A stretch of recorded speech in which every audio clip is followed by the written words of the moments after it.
Not everyone gets to begin the race at the sound of the starter pistol. Some people are already halfway down the track before others even hear the whistle. Some are born into supportive homes, wealthy neighborhoods, access to better education, and environments that are designed for growth. Others are born into chaos, poverty, instability, self-doubt, and systems that were never built with them in mind. This isn't about fairness, it's about truth. And one truth we often don't like to talk about is that starting late means playing by different rules. There's a moment in every journey where you realize how far behind you really are. Not just behind people, but behind possibilities, mischances, delayed awareness, lessons learned later than you'd hoped. It's a sobering moment. You wake up and feel like you're behind the curve in your career, your relationships, your growth. It feels like everyone else has already built a life while you're still trying to figure out where the foundation begins. That feeling is real. It's disorienting. But it's not a sentence. It's a signal. The one who starts late doesn't get the luxury of casual effort. They don't get to move at the same pace as those who had a head start. They can't take a break every time they feel tired. They have to move with urgency, not panic, but urgency. It's the difference between walking with intention and sprinting without direction. When you start late, everything matters. Every book you read, every conversation you have, every decision you make, each one carries weight because you're not just progressing, you're catching up. But here's the thing that most people forget. Catching up builds a different kind of strength. When you're forced to compress years of learning into months, you become sharper. When you have to overcome twice the resistance just to get to the same place, you develop resilience. You train your focus. You refine your instincts. You begin to see patterns others miss because you don't have the luxury of guessing. You have to see things clearly, quickly, and move. I met someone once, let's call her Sarah. She grew up in a home that didn't encourage dreams. Her education was broken. She didn't go to college. She worked small jobs to survive. At 27, while many of her peers were buying their first homes or getting promoted, she was working the night shift at a gas station. One day, she told me she looked at the security monitor, saw herself on the screen, and realized I'm standing still and the world is moving past me. She decided that night not just to change, but to run. She began taking online classes after her shifts. She used her breaks to study business books. She stopped spending time around people who only talked about yesterday. She wasn't smarter than others. She wasn't faster.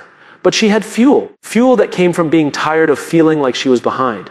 Within 3 years, she had launched a small logistics company that now employs over 20 people. No investors, no mentors, just relentless, focused effort. When you start late, you can't afford to waste time complaining about the head start others got. Because every minute you do, they keep running. What I love about stories like Sarah's is that they remind us of the truth that success isn't about when you start. It's about how you choose to respond to your starting point. You see, most people think the race is about speed. It's not.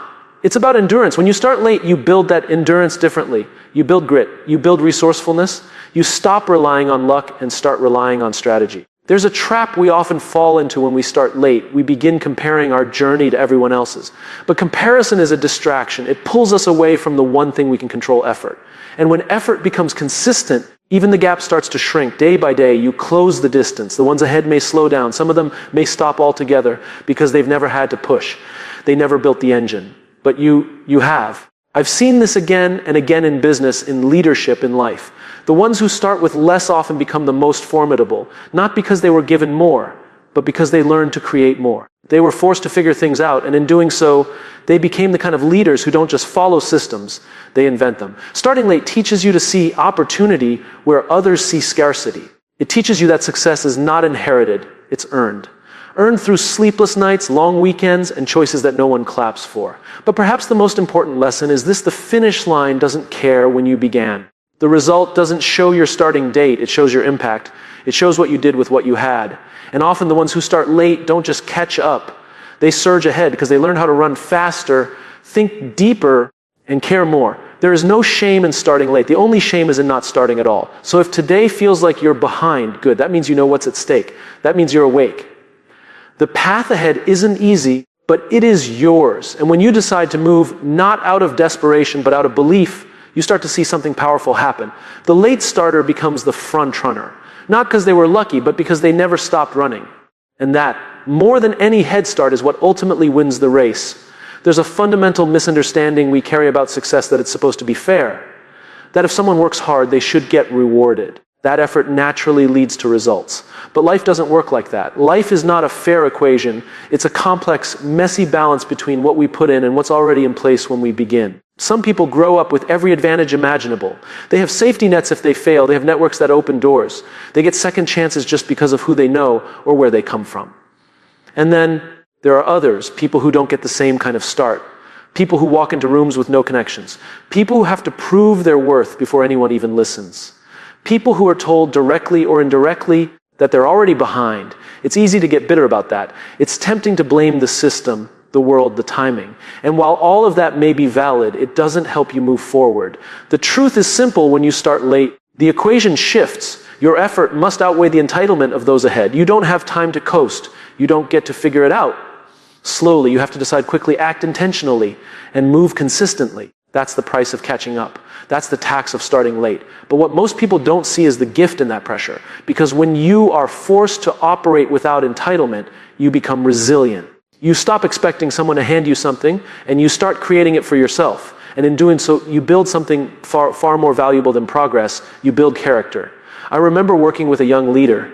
Let's call him Dev. He joined a startup in a junior role, several years older than everyone on his team. He had taken care of his family after college instead of jumping into a career. And by the time he got to the company, everyone else was younger, faster, and frankly, ahead of him in experience. At first, he felt like an outsider. But then he made a choice. He decided that if he was going to be behind, he'd be the hardest worker in the room. He started arriving before the office opened and staying after the lights went out. He didn't ask for shortcuts. He asked for feedback every week, ruthlessly. He didn't wait to be told what to do. He found problems and solved them before anyone asked. And slowly, the gap began to close. People noticed, because effort has a volume, and when it's loud enough, it drowns out credentials. Within 2 years, Dev was managing the very people who had started ahead of him, not because he was entitled to the position, but because he had earned it. He didn't walk around with expectation. He showed up with intention. And that changed everything. That's the mindset shift required when you start late. You can't afford to believe that the world owes you anything, because it doesn't. But it also doesn't deny those who are relentless. The world may not give equally, but it responds consistently to those who keep showing up. Talent is nice. Timing helps. That's what compounds. That's what moves the needle over time. Starting late makes you think differently. It forces you to audit every minute, every action. You stop asking, what can I get? And start asking, what can I give that no one else is giving right now? That's where impact comes from. When your effort isn't driven by what you hope to receive, but by what you choose to contribute, you become irreplaceable. There's a trap that often catches late starters. It's the belief that they have to fake it to keep up. They see others move fast, and they try to match that speed without building the foundation. But speed without substance doesn't last. You might look impressive for a while, but when pressure hits, it falls apart. Effort, on the other hand, builds depth. It's not flashy, but it's solid. It's not exciting every day, but it's consistent. And consistency is what separates the ones who peak quickly from the ones who rise sustainably. It's easy to feel like you're invisible when you start late, like no one sees how hard you're trying, like your efforts go unnoticed while others succeed with half the work. But don't mistake silence for lack of progress. Growth doesn't always make noise, it doesn't always come with praise, but it builds, and one day the results will speak louder than any introduction. That's the long game. That's what starting late teaches you, to play the long game better than anyone else, because when you know the road isn't smooth, you prepare better, you pace smarter, you endure longer. And that endurance becomes your advantage. The ones who start early often burn out fast. But the one who starts late with effort as their engine, they last. There's a certain kind of pride that comes with knowing you've earned every inch of your progress. No shortcuts. No favors. Just relentless movement forward. That pride is different. It's quieter than arrogance. It's deeper than confidence. It's a sense of identity. You don't need applause because you already know who you are. That's what effort gives you, certainty. In the end, no one cares how you started. All they'll see is what you built. All they'll feel is the weight of your work.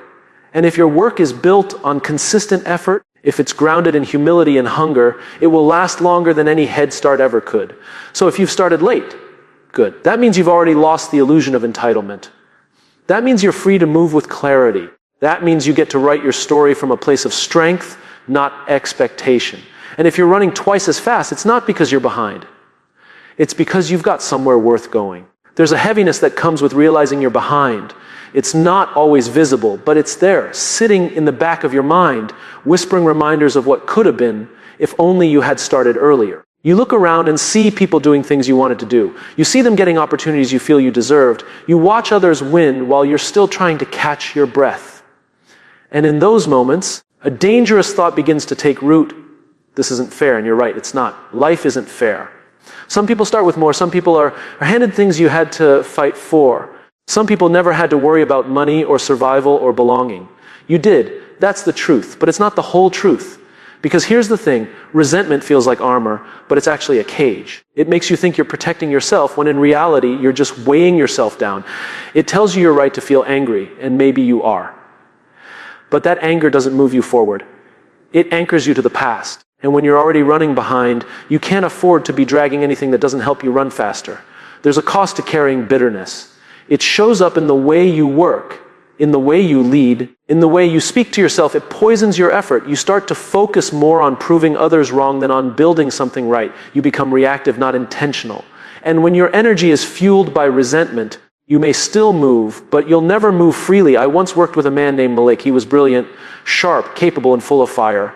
But he had a chip on his shoulder. He'd grown up in a place where opportunities were rare. And when he finally got into a professional environment, he couldn't let go of the anger. He watched people around him, less experienced, less skilled, get promoted faster. He'd come to every meeting with a point to prove. He worked harder than anyone, but the energy was heavy, exhausting, resentful. Eventually, someone pulled him aside and said something that changed his trajectory. "You're not wrong," they said. "You've had to work twice as hard to be here. But your resentment is keeping you from going any further." But Malik sat with it. And slowly, he started to shift.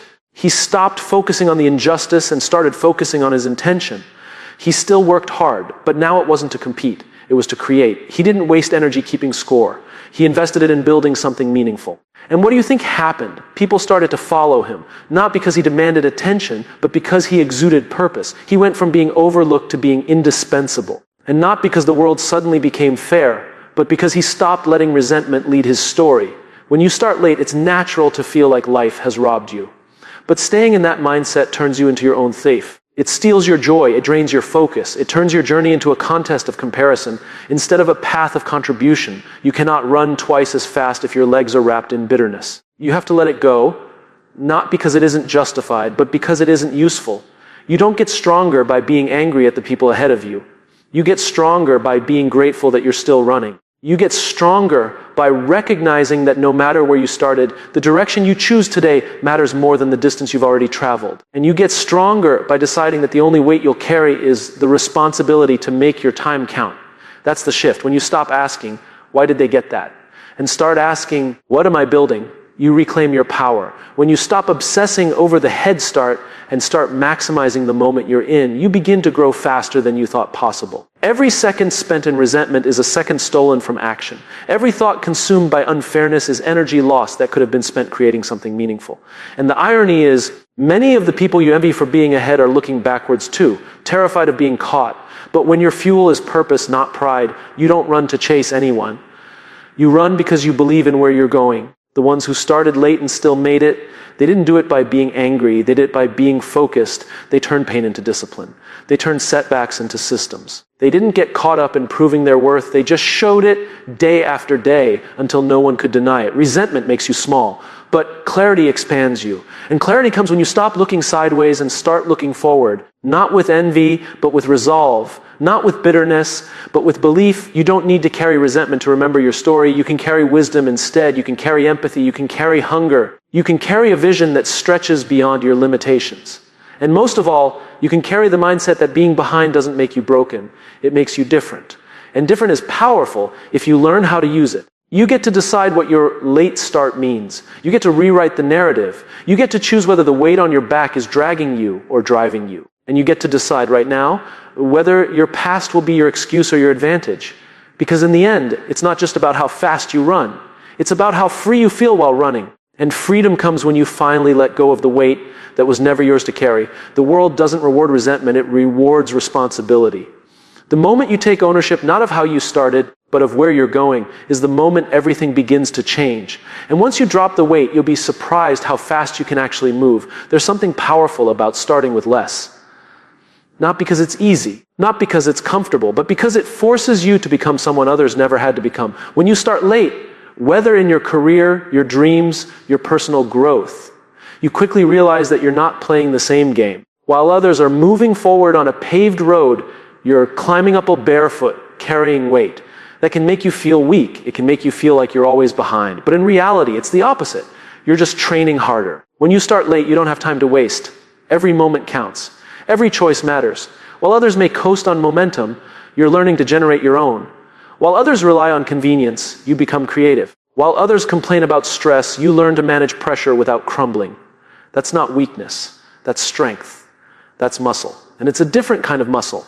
The kind that doesn't come from having it easy. It comes from lifting more than you thought you could day after day. I once met a woman named Lizette. She started her first business at 42. Before that, she spent 2 decades working jobs she didn't love, taking care of her family, watching from the sidelines while others chased their goals.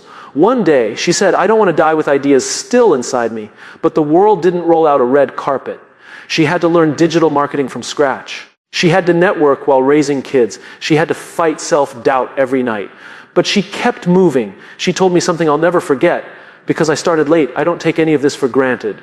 That sentence says everything. When you know what it's like to go without, you learn to appreciate every inch of progress. That appreciation becomes fuel. It makes you work differently. You don't just want to win.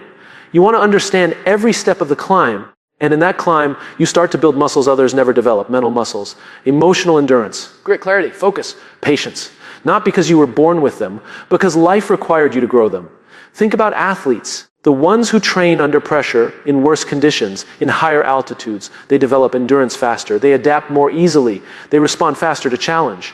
And when the race comes, they're ready in ways no one else is. Starting late is your high altitude. It's your resistance training. It's your invitation to become more than what you were expected to be. We all love stories of natural talent. But the truth is, most of the greatest performers didn't start with more talent. They started with more tension. They learned to work under pressure, to build their own discipline, to find solutions when resources were scarce. They weren't born ready. They became ready because they had no other choice. That's what happens when you start late.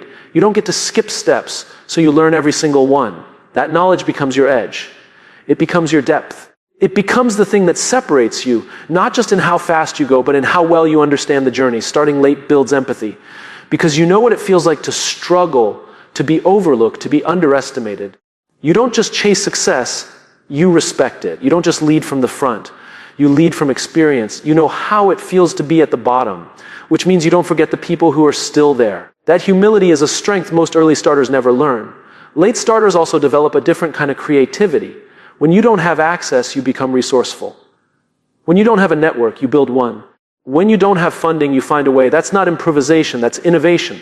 Necessity is still the most powerful driver of invention.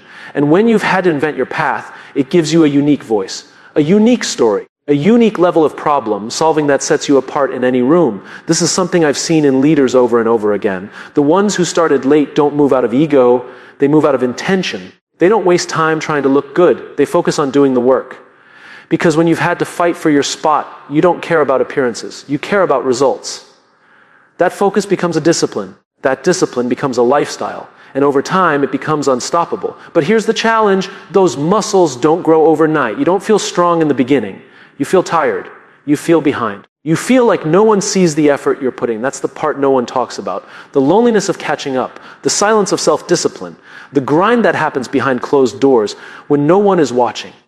But keep going, because while others are building quickly on weak foundations, you're building slowly on solid ground. While others are chasing attention, you're cultivating mastery. While others are running fast in the wrong direction, you're walking steadily towards something real. You might not see it now. You might not feel it yet. But every time you show up, you're building strength. Every time you keep going, you're building trust with yourself.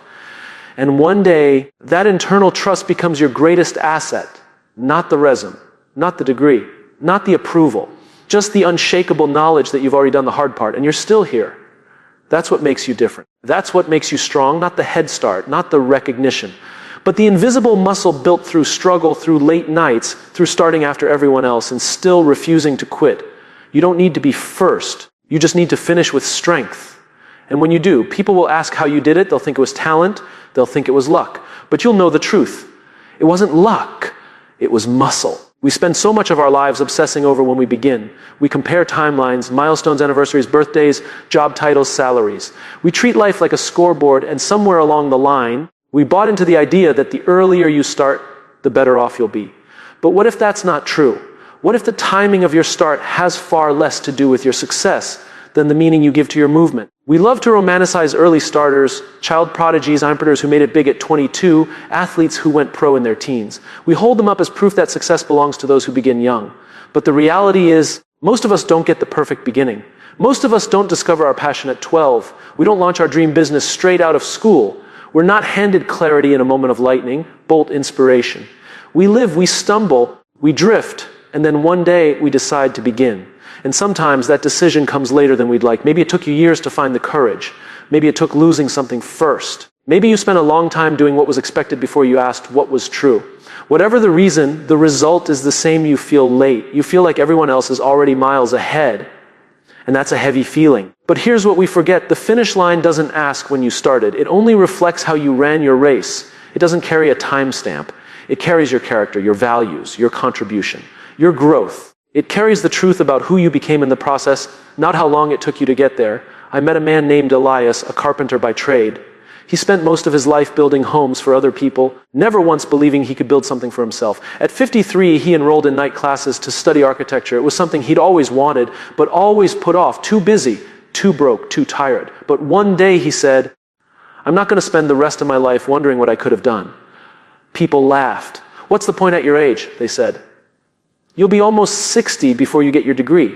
And he smiled and said, I'll be 60 anyway. Might as well be 60 with a degree. That kind of thinking, that kind of focus is rare. It's the mark of someone who's not running for applause. They're running for meaning. That's the race that matters. Elias graduated. He became a licensed architect at 59. And now he designs affordable housing in the same neighborhoods he once worked construction. He started late, but he finished well. And no one asked him how long it took. They see the work. They feel the impact. Because the finish line doesn't care about the delay, it cares about the difference. This is what so many people miss. We let the timing of our start become an excuse for hesitation. We think we're too old, too far behind, too out of touch. But here's the truth: if you're alive, you're not too late. If you're breathing, you can still begin. The world is full of people who started young and never finished. And it's full of people who started late and changed everything. You don't need a head start. You need a direction. You need commitment. You need to stop looking at where others are and start looking at what you still have to give. Because the game isn't won by the one who moves first. It's won by the one who moves with purpose, again and again, no matter how long it takes. The pressure to be early is manufactured. It's not real. It's a construct we created to make ourselves feel worthy by comparison. But comparison is a trap. It tricks us into believing that someone else's pace defines our potential. It doesn't. Your value isn't determined by how fast you move. It's determined by what you build with the time you have. Think of all the artists, inventors, leaders, and thinkers who didn't begin their real work until much later in life. They weren't behind, they were becoming. Their experiences, their failures, their time in the shadows, all of it was preparation, not punishment, preparation. And when they finally move, they move with clarity.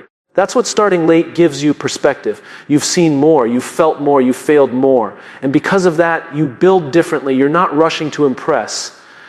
You're building something real, something sustainable, something meaningful. When we chase speed, we cut corners. When we chase significance, we build legacies. You get to choose which one matters more. The finish line isn't a ceremony. It's not a stage. It's not a trophy. It's the sum of your choices, the legacy you leave behind. It's the people you impacted, the values you lived, the integrity you protected, the effort you showed up with, even when no one else was watching. Starting late doesn't make your race less important. It makes your race more intentional. Because now you know the value of time. Now you're not wasting it. You're not sleepwalking through it. You're running with eyes open, heart engaged, and purpose burning. There is power in delayed beginnings. There is dignity in taking your time to become the person who is truly ready, not just to chase success, but to carry it. Because success isn't about being early. It's about being ready when the moment comes. And when you've worked for it, truly worked for it, there's no imposter syndrome, no fragile ego. There's just earned confidence. You don't need to apologize for the delay. You don't need to explain your timeline. You just need to move, keep showing up, keep doing the work, keep becoming. Because one day you'll cross that finish line, not in a sprint, but with strength. And no one will ask when you started. They'll simply look at you and say, that's someone who finished well. And that's what truly matters.